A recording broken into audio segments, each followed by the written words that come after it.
Hello my dear friends and students, good morning. 3.2 10th class mathematics pair of linear equations 3.2 లో first problem చూద్దామండి. What is first problem? Solve the pair of linear equations by substitution method అండి. Substitution method ద్వారా ఈ pair of linear రెండు equations ఇచ్చారు కదా each ప్రాబ్లంలో, వాటిని సాల్వ్ చేయమన్నాడు. సబ్స్టిట్యూషన్ లేదండి, దాంట్లోనే ఉంది కదా సబ్స్టిట్యూట్. ఒక దాంట్లో బదులు ఇంకోటి వేయండి, ఒక ఎక్స్ కనుక్కోండి, దాన్ని ఇంకో దాంట్లో వేసేసేయండి, వై వాల్యూ కూడా వస్తుంది.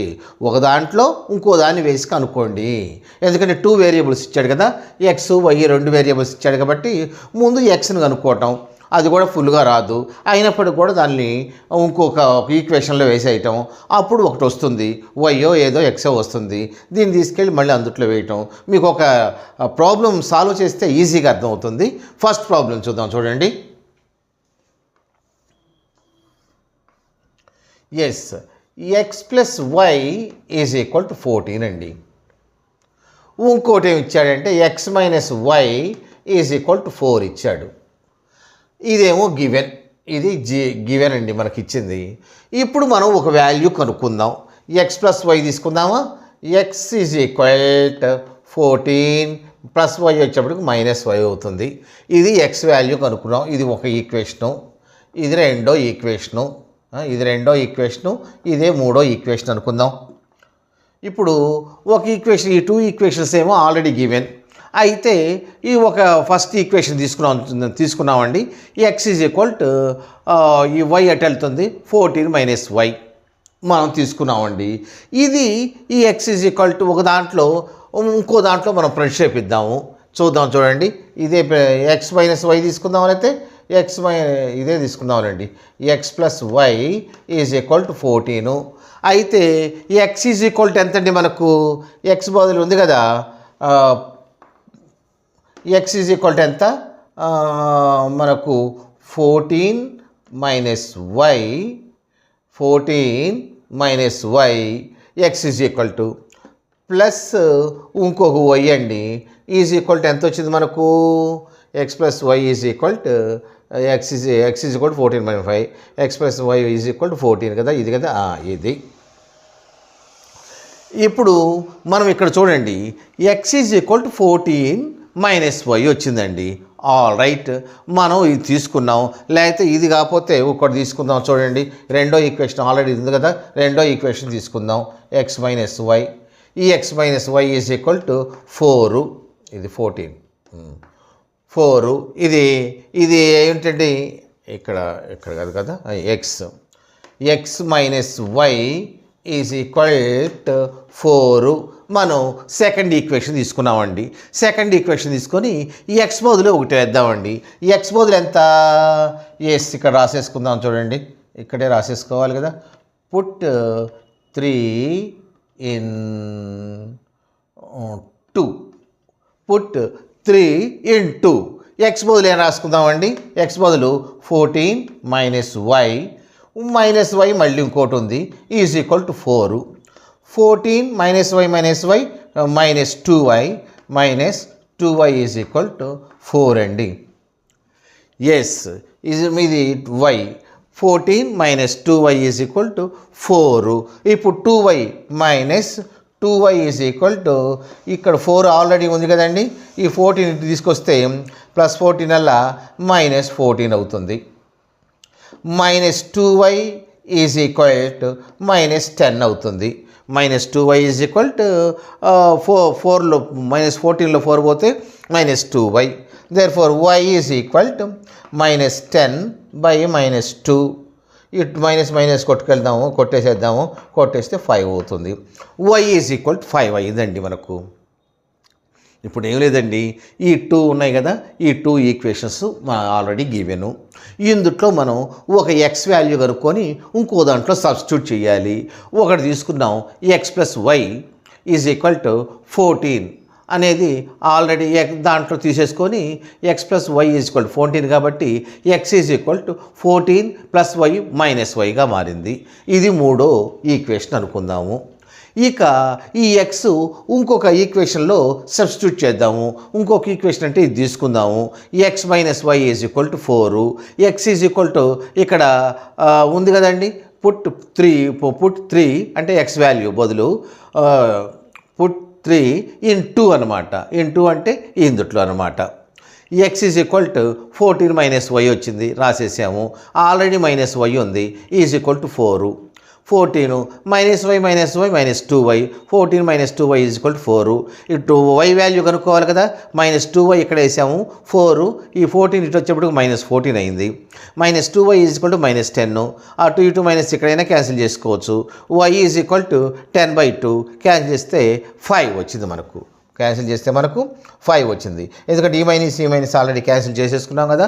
y ఈజ్ ఈక్వల్ టు 5 వచ్చిందండి. ఇది 4 అనుకుందాం. y ఈజ్ ఈక్వల్ టు 5 వచ్చింది కదా. ఎస్. ఇప్పుడు మనం y వాల్యూ వచ్చింది. X put y value in 3 equation. ఎందుకు 3 ఈక్వేషన్లో చేయాలంటే మరి ఎక్స్ విలువ ఒరిజినల్ విలువ రాలేదు కదా, మళ్ళీ ఇక్కడ వేరియబుల్ వచ్చింది కదా. 3 ఏంటి, X is equal to 14 minus Y. మరి వై ఈజ్ ఈక్వల్ టు ఎంత వచ్చింది మనకు, 5 వచ్చింది కదా. ఇక్కడ రాద్దాం. X is equal to 14 minus Y is equal to 5 వచ్చిందండి. Therefore X is equal to 14 minus 5 9 వచ్చింది. వై ఈజ్ ఈక్వల్ టు 5 వచ్చింది. Therefore X is equal to ఏమో 9 వచ్చింది, వై ఈజ్ ఈక్వల్ టు ఏమో 5 వచ్చింది. ఇంకా మనకు చెక్ చేసుకోవాలనుకోండి, చెక్ చేసుకుందాం. చెక్ CHECK చెక్ అని రాసేసి ఒకటి తీసుకోండి. X plus Y is equal to 14 కదా. X plus Y is equal to 14, X is equal to 9 plus Y is equal to 5, that is equal to 14. 14 is equal to 14. Yes, మనం already solve the linear equation by the substitution method ద్వారా మనం కనుక్కున్నాం. ఇంకోటి చూద్దాం, చూడండి. ఇంకొక equation తీసుకుందామా. Yes, second one. s minus t is equal to 3. s minus t is equal to 3. s by 3 ఇంకోటి ఉందండి. s by 3 plus t by 2 is equal to 6. అయితే మామూలుగా ఈ విధంగా ఉంటే ఈక్వేషన్ చేసేవాళ్ళం. కానీ ఇక్కడికి వచ్చేటప్పటికి మనకి ఏమిటండి, ఇది ఒకటి అనుకుందాము. దీన్నేమో ఇక 2 చేయాలి కదా. 2 దీని రూపంలోకి తీసుకురావాలంటే మనం ఎల్సిఎం కట్టుకుంటే వచ్చేస్తుంది కదా. చూద్దాం, చూడండి. రెండవ దానికి 3కి 2కి ఎల్సిఎం 6. 3 6లో ఎన్నిసార్లు పోతుందండి, 2 ఇంటూ ఎస్ 2s ప్లస్ 2 ఎన్నిసార్లు పోతుంది, 3 into T 3t. Yes, 2s plus 3t by 6 is equal to 6. Cross multiplication చేద్దాం. ఈ 1 2s ప్లస్ 3t 6 6 ఆర్ 36 వచ్చేసింది. ఇది సెకండ్ ఈక్వేషన్ అండి. మనకు ఫస్ట్ ఈక్వేషన్ ఏమో ఆల్రెడీ ఇచ్చాడు, s minus t is equal to 3 అని. సెకండ్ ఈక్వేషన్ ఏమో 2s plus 3t is equal to 36 ఇచ్చాడు. ఇక యాజ్ యూజువల్ చేసుకుందాం. ఒక ఈక్వేషన్ తీసేసుకుందాం. చూడండి, s minus t is equal to 3 ఇచ్చాడు కదా. s వాల్యూ కనుక్కుందాం. s is equal to 3 minus t అలా ప్లస్ t అయిపోతుందండి. ఇది మూడో ఈక్వేషను అనుకుందాం. ఇప్పుడు s ఈజ్ ఈక్వల్ టు ఎంత అండి, 3 ప్లస్ t. ఇది ఇంకో దాంట్లో వేసి మనం కనుక్కుందామా. ఇప్పుడు second, put s value in equation సెకండ్లో రాసుకుందామండి. సెకండ్ ఏంటి, ఈక్వేషన్ 2 చూద్దాం. చూడండి, 2s కదండి. 2s బదులు ఏమొచ్చింది మనకు, 3 ప్లస్ t వచ్చింది, plus 3t is equal to 36 అండి. Is equal to 36. చూద్దాం, చూడండి. 2 3s or 6 plus 2t plus 3t is equal to 36. Therefore 6 plus 2t plus 3t 5t is equal to 36 వచ్చేసింది కదండి. ఇప్పుడు 5t ఈజ్ ఈక్వల్ 36. ఈ 6ను అటువైపు తీసుకెళ్దామండి. తీసుకెళ్తే -6 వస్తుంది. 5t is equal 30. Therefore t is equal 30/5. Yes ఎన్నిసార్లు కొట్టిపోతుంది? 6 టైమ్స్ 5 30. ఎస్ 6 అండి. t ఈజ్ ఈక్వల్ మనకు 6 వచ్చింది. ఒక వాల్యూ వచ్చింది కదా, ఇంకో దాంట్లో మనం ప్రతిక్షేపించుకుందాం. చూడండి, సబ్స్టిట్యూట్ చేసుకుందాం. చూడండి, ఇప్పుడు మనకు s ఈజ్ ఈక్వల్ ఎంత వచ్చింది? 3 + t వచ్చింది కదా. పుట్ ఇక్కడ రాసేసుకోండి. Put t value in equation 3. Equation 3లో మనం సబ్స్టిట్యూట్ చేద్దామండి.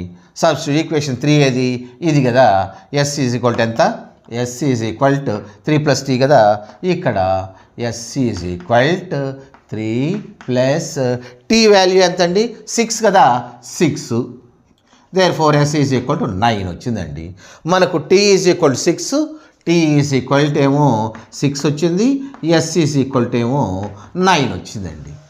ఆల్ రైట్, మనం ఇప్పుడు చెక్ చేసుకోవచ్చు. చెక్ చేసినా కూడా అంతే రావాలి. Check, CHECK, check. ఎస్, ఒకటి తీసుకుందామా? ఏ వాల్యూ తీసుకుందాము? ఇందుట్లో ఎక్కడి నుంచి రాసాము? ఇది కదా. s - t ఈజ్ ఈక్వల్ 3 కదా. s - 3 ఈజ్ ఈక్వల్ ఏం రావాలండి? 3 రావాలి. ఇదే కదా. s - 3 is equal s - t కదా ఇది. s - t ఈజ్ ఈక్వల్ 3 రావాలి. అయితే s ఎంత అండి? s 9 మైనస్ t t విలువ ఎంత అండి? మనకు ఎంత వచ్చింది? t is equal s - t is equal 3 రావాలి. s ఇంత, t ఎంత అండి? 6 కదా. ఎక్కడ మనం t 6 కదా. 6 is equal 3 is equal 3. Check చేసామండి. రైట్, మనకు 3 ఈజ్ ఈక్వల్ 3 వచ్చింది కదా. ఇక్కడ కూడా ఏం లేదండి, ఇక్కడ ఒక చిన్న ట్విస్ట్ ఉంది. సెకండ్ దాంట్లో ఏంటంటే ఇక్కడ ఫ్రాక్షన్స్ ఇచ్చాడు. ఈ ఫ్రాక్షన్స్ అన్నీ కూడా ఫ్రాక్షన్స్ కాబట్టి ఆ ఫ్రాక్షన్స్ని యాడ్ చేయాలన్నా సబ్ట్రాక్ట్ చేయాలన్నా మనం ఏం కనుక్కోవాలి? ఎల్సిఎం కనుక్కోవాలి కదా. ఎల్సిఎం కనుక్కొని మామూలు ఈ లైన్గా ఉండేటటువంటి ఈక్వేషన్లో తెచ్చుకున్నాము. 2s + 3t is equal 36. ఇక యాజ్ యూజువలే కదా. ఇది ఎలా చేసాము, అది అలా చేసాము. ఇప్పుడు 2 అయిపోయినాయి కదా. థర్డ్ ప్రాబ్లంకి వెళ్దామా? ఎస్, థర్డ్ ప్రాబ్లంకి వెళ్దాం. చూడండి, what is third problem? Third bit it is. Yes, what is third bit is ఇదండి. 3x - y is equal 3. 9x - 3y is equal 9. ఇందుట్లో ఇక మామూలు యాజ్ యూజువల్గానే ఉందండి. ఇదంతా కూడా ఇందుట్లో పెద్దగా ఏం లేదు. చూద్దాం. చూడండి, ఇప్పుడు ఒకటి తీసుకుందాం, మనం కనుక్కుందాం 3xని. దీనికి 1 అనుకుందాము, ఇది రెండో ఈక్వేషన్ అనుకుందాము. ఇప్పుడు 3x ఈజ్ ఈక్వల్ 3 - y అలా +y అవుతుంది. Therefore x is equal 3x/y/3 అవుతుంది. ఇది మూడో ఈక్వేషను. చూద్దాం. చూడండి, ఒకటి తీసుకున్నాం 3x - y ఈజ్ ఈక్వల్ 3 కదా. 3x ఇక్కడ పెట్టుకున్నాం. 3 - y అలా +y అయ్యింది. Therefore x is equal 3 + y. ఈ 3 అలా ఇంటూ 3 కాబట్టి /3 వచ్చింది. ఇది 3. x వాల్యూ అనేది మనం కనుక్కున్నామండి. ఇక దీన్ని ఏం చేయాలి? ఇంకొక ఈక్వేషన్లో మనం దాన్ని సబ్స్టిట్యూట్ చేయాలి.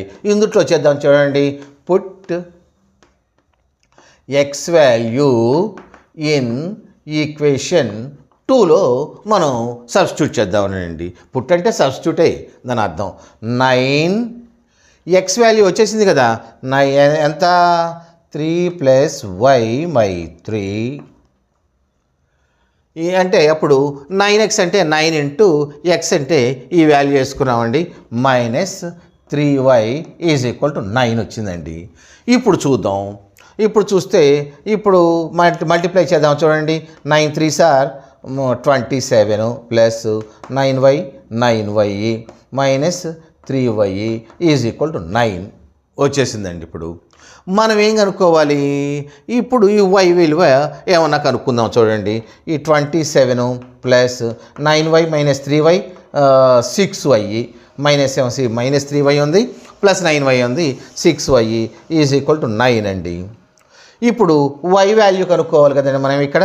ఇప్పుడు అంతే కదా, 9 3s are 27 plus 9y by 3 వేసాం కదండి. అయితే బై 3 వేసేయలేదు కదా ఇక్కడ, మనం కనుక్కోలేదు ఇక్కడ మనకేమొస్తుంది, 9 3s are 27 plus 9y minus 3y is equal to 9.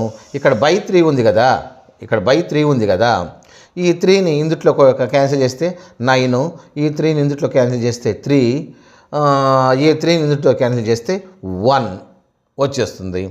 ఇప్పుడు 9 plus 3 minus y is equal to 9. ఇప్పుడు చూడండి, ఇక్కడ ఇందాక ఏం చేసాం, బై 3 ఉంది కదా, బై 3 రాసుకోకుండా ఊరికే ఈ న్యూమరేటర్ని మల్టిప్లై చేసేసాం. బై 3 ఉంది కదా, ఇక్కడ బై 3 దీని వరకే కదా. ఎక్కడ 9 3s are 27 plus 9y by 3 ఇంతవరకే బై 3. ఈ 3ని 27లో క్యాన్సిల్ చేసాం, 9 టైమ్స్ వచ్చింది.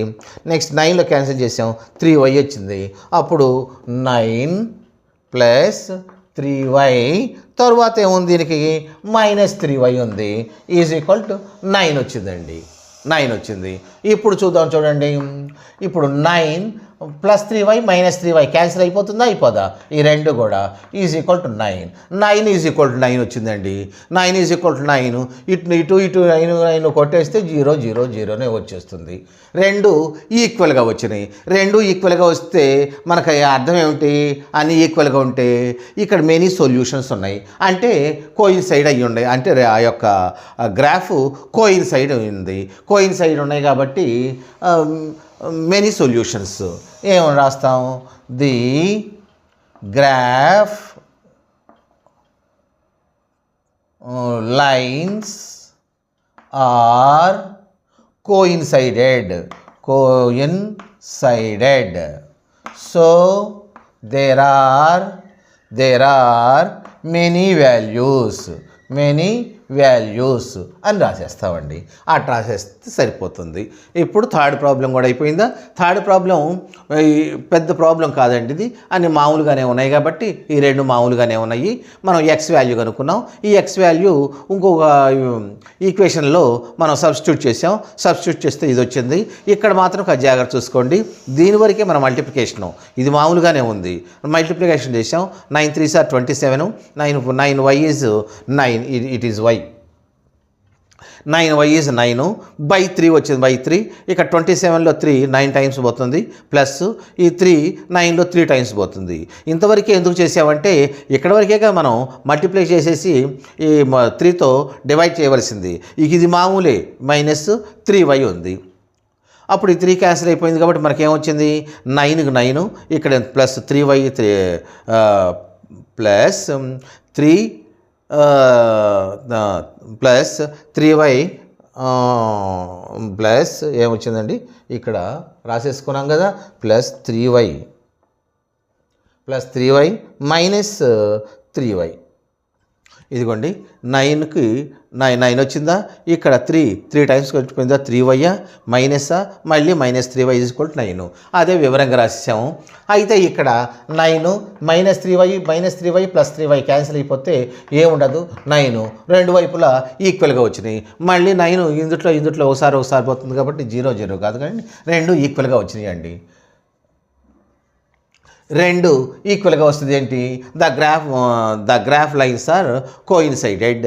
ఆ గ్రాఫ్ లైన్లు ఈ విధంగా కోయిన్సైడ్ ఒకదాని మీద ఒకటి వచ్చింది.